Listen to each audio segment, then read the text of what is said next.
Bem, hoje eu quero falar acerca daquele relato sobre a Torre de Babel. Os irmãos vão ver que nas aulas ao vivo, geralmente eu dou uma ênfase um pouco maior para o Antigo Testamento, o reverendo Leandro, às vezes, para a área de teologia sistemática e de Novo Testamento, porque são as áreas em que nós dedicamos maior parte de nossa pesquisa.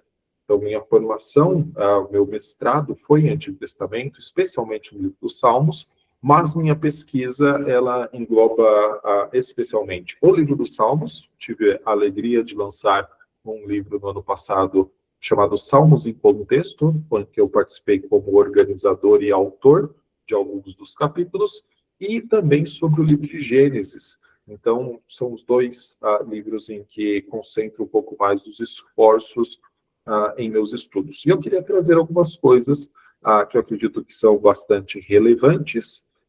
Para muitas pessoas, talvez não tenha sido objeto de atenção, mas eu gostaria que os irmãos aqui do nosso programa tivessem, então, acesso a este material. Quando nós pensamos na Torre de Babel, geralmente a primeira característica que vem na nossa mente é que o que aconteceu ali foi um juízo, né? Então, o Senhor, ao final da narrativa do capítulo 11 de Gênesis, vem e espalha o povo, né? Divide o povo para que na segmentação das línguas eles não se entendessem mais e fossem dispersos pela terra. Então, claramente, é um movimento de juízo do Senhor. Só que eu gostaria de ir um pouquinho além, pensando no contexto em que essa narrativa está inserida, especialmente à luz dos capítulos 10 e 11 de Gênesis, pensando também um pouquinho ali no capítulo 12, onde já temos a presença de Abraão, né, como personagem principal desse capítulo.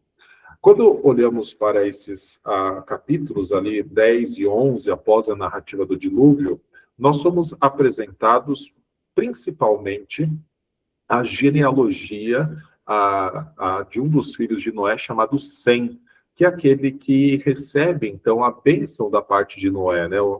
Assim como o Senhor um dia abençoou Noé, Noé abençoa Sem no mesmo instante que condena, né, ou amaldiçoa Canaã. Então, nós temos lá em Gênesis 9 a narrativa da bênção de Sem, e então Gênesis 10 focará na genealogia de Sem, e depois, no capítulo 11, será retomada a genealogia de Sem. Basicamente, a genealogia de Sem se concentra num personagem chamado Éber, que tem dois filhos, um filho chamado Joctã e o outro filho chamado Peleque. Então, são descendentes de Sem, Joctã e Peleque. Por que eu trago esta árvore genealógica para nós pensarmos aqui nessa noite? Porque o capítulo 10 de Gênesis vai falar acerca de Joctã, dos filhos de Joctã, enquanto o capítulo 11 vai falar acerca dos filhos de Peleg, num movimento bastante peculiar dentro do livro de Gênesis, que geralmente foca em apenas um dos filhos. Então, ou as linhagens são apresentadas de maneira oposta, como no caso de Caim e Sete, por exemplo, Gênesis 4 e Gênesis 5, ou então simplesmente se escolhe, especialmente no período já dos patriarcas, né, se referindo aos patriarcas, apenas um dos filhos para desenvolver um pouco mais a genealogia. No caso dos descendentes de Éber, Joctã e Peleg recebem atenção. Só que um no capítulo 10, e daí no capítulo 11 é como se apresentasse de novo a genealogia de Sem, mas agora enfatizando Peleg. Basicamente, o que nós vamos ver como ponto alto das genealogias, é estranho pensar num ápice, numa genealogia, mas a gente vai ver que o ponto alto da genealogia de Joctã é a Torre de Babel, enquanto que o ápice da genealogia de Peleg é a terra de Canaã.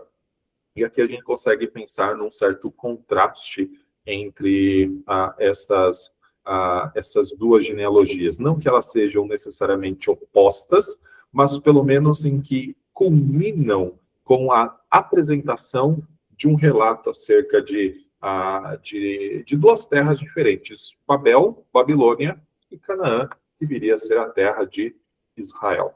Então, veja, nas duas genealogias, uma do capítulo 10, uma do capítulo 11, nós temos essa esse culminar com alguém chegando a alguma terra. Torre de Babel é o que vem após a genealogia de Joquitã, terra de Canaã, que vem após a genealogia de Peleg. Mas todos descendentes de Sem e de Éber. Qual é o contexto de Babel?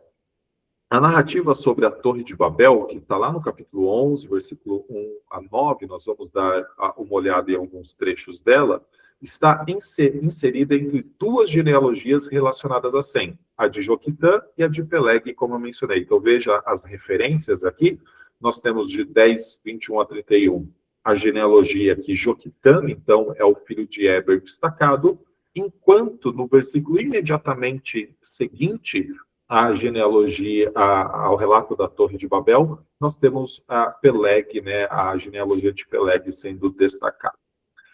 A primeira culmina com o povo em uma montanha do Oriente. E aqui eu já trago para os irmãos a informação de que sempre que a palavra Oriente aparece nas Escrituras, ela deve ser motivo de nossa atenção.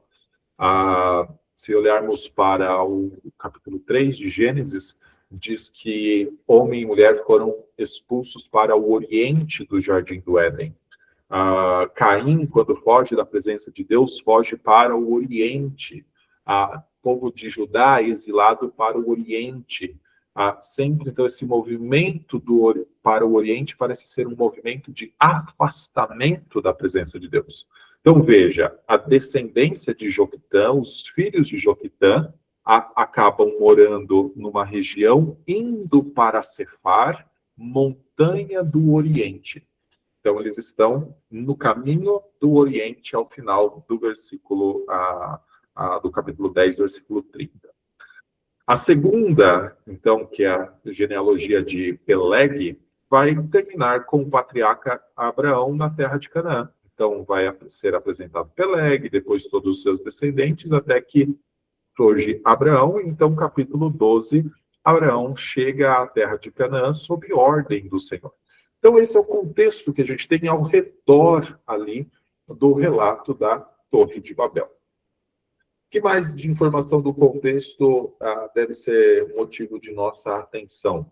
Os capítulos 10, 11 e 12 de Gênesis, né, então, o Torre de Babel está no capítulo 11, apresentam um grande interesse de Moisés pelo termo em hebraico que é Shem. Essa palavra em hebraico, ela se lê Shem, que a tradução é o termo nome, né? Então, como nós vemos aí aparecendo várias vezes nesses capítulos a expressão nome, ou então o nome próprio de Sem, né? O filho de Noé. Então, é uma das palavras-chave dos capítulos 10, 11 e 12, o termo Shem em hebraico. Ela vai aparecer não apenas no nome, né, do filho de Noé, mas sempre em que, por exemplo, lá em 10, 26, diz assim, Éber teve 2 filhos, o nome de um foi Joquitã, e o nome do outro foi Peleg. Aparece, então, essa palavra Shem para dizer nome, né, para ser traduzida como nome. E vai aparecer em momentos cruciais das narrativas. Daqui a pouco eu menciono isso. Mas então, Shem é uma palavra de grande atenção. A outra palavra de grande atenção é o termo terra. Ele vai aparecer bastante nesses capítulos. Então, terra de Sinar, vai ter a terra de Canaã, vai ter um momento em que a terra é dividida, vai ter um momento em que o termo terra não é utilizado nem para se referir a um pedaço de chão, mas se referindo a pessoas. A terra tinha uma língua só. Quem tem uma língua só? As pessoas, mas o termo terra aplicado às pessoas ali em Gênesis 11, 1. Então, o termo terra também é muito importante dentro desse contexto. Então, ao redor da narrativa da Torre de Babel, nós temos esse contexto. Um contexto que enfatiza o termo Shem, um contexto que enfatiza o termo terra, o contexto dessas duas genealogias como emoldurando. Então, eu tenho a genealogia de Joquitã, genealogia de Peleg, e no meio, ensanduichado, o relato, então, sobre a Torre de Babel. Qual é o texto, então? Qual é o relato sobre a Torre de Babel? Destaquei alguns versículos aqui. Ora, em toda a terra havia apenas uma linguagem, isso é capítulo 11, e uma só maneira de falar. Sucedeu que, partindo eles do Oriente, deram com uma planície na terra de Sinar e habitaram ali. Agora o versículo 4. Disseram, vinde, edifiquemos para nós uma cidade e uma torre cujo tope chegue até os céus, e tornemos célebre o nosso nome, para que não sejamos espalhados por toda a terra. Versículo 9, chamou-se-lhe por isso o nome de Babel, e aqui já é depois do Senhor ter descido, porque ali confundiu o Senhor a linguagem de toda a terra, e dali o Senhor os dispersou por toda a superfície dela. Um resumo do relato de Babel é, o povo chegou à planície de Sinar, ali decidiu construir uma torre, e tinha por objetivo não ser mais espalhado pela terra e fazer o seu nome grande. O Senhor vê a torre, o Senhor desce, o Senhor vai contra o plano desse povo. O Senhor basicamente os dispersa dali, confundindo as línguas. Então, esse é o relato da Torre de Babel. Deixa eu chamar a atenção para alguns detalhes do texto que às vezes podem passar despercebido por nós. O primeiro está no versículo 2. Veja que fala assim, sucedeu que partindo eles do Oriente. Então, eles saem do Oriente para um lugar ainda mais no Oriente, ainda mais ao leste de onde já estavam. Qual é esse lugar de onde eles partiram do Oriente? Provavelmente aquela montanha onde os filhos de Joquitã terminam. Então, quando a gente olha para a Torre de Babel, o primeiro grupo com o qual nós associamos a Torre de Babel são os descendentes de Canaã, especialmente Nimrod, que aparece lá no capítulo 10, dizendo, o princípio do reino de Nimrod foi Babel. Babel é realmente o fundador, Nimrod é realmente o fundador de Babel. Entretanto, o relato de Gênesis 11 parece nos indicar que o foco não está na descendência de Canaã, mas o foco está naqueles que saíram de um lugar já ao Oriente. E o grupo mais próximo que tinha saído de um lugar já ao Oriente são os filhos de Joquitã, que é filho de Éber, e é filho de Sem, ou seja, da linhagem semita.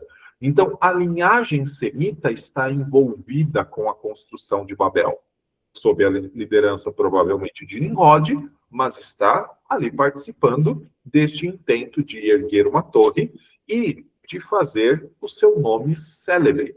Lembra que eu falei que o termo nome, o termo Shem, é bastante importante nesse contexto?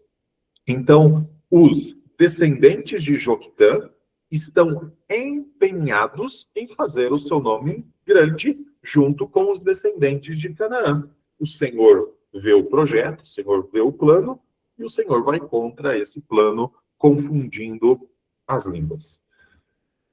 Que eu quero que a gente chegue aqui, então, a uma conclusão. Eu gostaria de propor o seguinte para nós. Primeiro, certamente o que aconteceu em Babel foi manifestação do juízo de Deus contra os planos caídos dos homens. Os homens queriam fazer o seu nome grande, os homens queriam permanecer coesos, unos, né, como um só povo, queriam construir essa torre que chegasse até o céu, e o Senhor foi contrário a isso. Tanto é que o intento deles deu em nada. O Senhor os espalha e eles não continuam mais construindo a torre. Não conseguem mais nem mesmo se comunicar adequadamente, porque o Senhor, então, divide as línguas, né, separa as línguas nesse momento. Então, é uma manifestação do juízo de Deus. É um momento em que o Senhor entra em conflito com o intento dos homens. Uma das principais evidências disso é que o Senhor depois vai se dirigir a Abraão, no início do capítulo 12, dizendo assim, Abraão, vá para a terra, né, sai da tua parentela, vai para a terra que te mostrarei, a terra de Canaã, eu te abençoarei, farei de você uma grande nação e te engrandecerei o nome. Isso está em Gênesis capítulo 12, versículo 2. Ou seja, em Babel, eles queriam por si mesmos engrandecer o seu nome. O que o Senhor faz? Coloca fim a esse projeto de Babel, mas depois o Senhor diz que faria grande o nome de Abraão. Então o Senhor, vamos dizer assim, modifica o plano e mostra que esse plano, na verdade, é dele. Então, Babel é a manifestação do juízo de Deus. Entretanto, Babel também é uma manifestação da salvação de Deus. E geralmente esse é o ponto que nós não falamos muito acerca de Babel. Num primeiro momento, é extremamente evidente que Deus está em juízo contra aqueles que estão ali. Mas Deus também está num movimento de salvação em direção a um grupo. Aqui eu paro o compartilhamento para que a gente chegue a algumas reflexões. Lembra que o movimento é sempre para o Oriente de juízo? Adão e Eva expulsos do Jardim do Éden para o Oriente. Nós vamos ter Caim movimentando-se para o Oriente, se afastando de Deus. O que a gente tem na genealogia de Joquitã, os filhos de Joquitã? Eles indo para uma montanha no Oriente. Só que daí, depois da montanha do Oriente, indo ainda mais para o Oriente, para a terra de Sinar. E na terra de Sinar, então, se unindo à descendência de Canaã. Uma descendência que foi amaldiçoada por Noé, ou seja, amaldiçoada por Deus, em Gênesis capítulo 9. O que existe em Babel? A união da descendência de Sem, por meio de Joquitã e seus filhos, com a descendência de Canaã. Ou seja, duas descendências que, em alguma medida, não poderiam se unir como um só povo. Porque uma é a descendência bendita, a de Sem, e a outra é a descendência maldita, a de Canaã. Nimrod, de Canaã, capitaneando o projeto, mas os filhos de Sem ali envolvidos também. O que o Senhor vem e faz? O Senhor vem e divide o povo. O Senhor vem e espalha o povo. À semelhança do que ele faz em Gênesis capítulo 3. Quando Eva e Adão se aproximaram da serpente, dando ouvidos ao que a serpente estava falando, Deus vem salvar Adão e Eva fazendo o seguinte, prometendo uma inimizade. Versículo 15 do capítulo 3. Porém, inimizade entre ti e a serpente, ele fala, direcionado para a serpente, mas entre ti, serpente e a mulher, ele faz uma separação. Sempre que o ser humano faz um movimento de aproximação, Gênesis capítulo 6, por exemplo, os casamentos que ali tem, o Senhor vai e faz o quê? Separa, dilúvio. Depois, Torre de Babel, aproximação, o que o Senhor faz? Separa. Curiosamente, no capítulo 10, quando vai se referir a Peleg, sem iniciar a genealogia de Peleg, que só vai para o capítulo 11 depois de Babel, é dito que o nome de Peleg foi dado no tempo em que a terra foi dividida. Peleg, então, nasce nesse movimento do Senhor dividindo a terra, e lembre-se, terra se aplica muitas vezes a pessoas, o Senhor dividindo as pessoas em Babel. Peleg nasce nesse momento recebendo o nome, e de Peleg vai vir, então, Abraão como descendente. É um ato de salvação também em Babel, para que a descendência de Sem não permanecesse unida com a descendência de Canaã, que um dia estaria a inimizade estabelecida a ponto do Senhor levar Israel até Canaã, tirando do Egito, tirando os hebreus de lá, para serem instrumentos da sua justiça e herdarem a terra de Canaã. Então, veja, a nossa primeira leitura, e ela é muito, eu acho que é a leitura mais clara, Babel, o final do relato, é o juízo de Deus. Mas há muitos indícios no contexto de que Babel também é um resgate do povo de Deus. Assim como ele tirou os hebreus do meio do Egito, ele tirou a descendência de Sem da união com a descendência de Canaã. Assim, um dia ele tirou nós do império das trevas e nos levou para o reino do Filho do seu amor. Esse é o movimento. O Senhor separa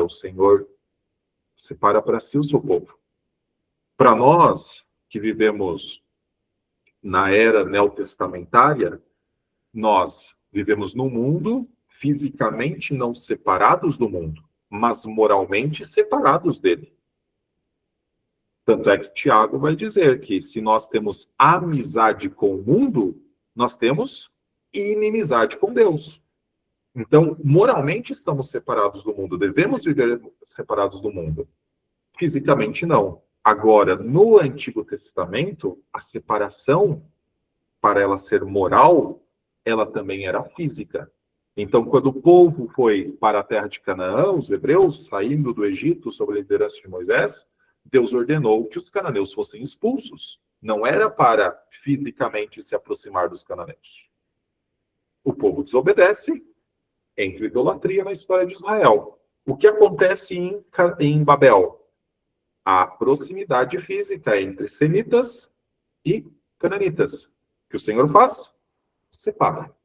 Porque o movimento de salvação é um movimento de estabelecer uma inimizade, como está em Gênesis capítulo 3, versículo 15. Então, o que eu gostaria hoje, encerrando aqui então essa parte inicial, é que a gente pensasse em Babel como juízo e como salvação. Afinal, o ato de Deus salvar é sempre um ato de juízo e de salvação. Na cruz de Cristo, o juízo que era nosso foi sobre ele, para que as bênçãos que era dele viessem também sobre nós.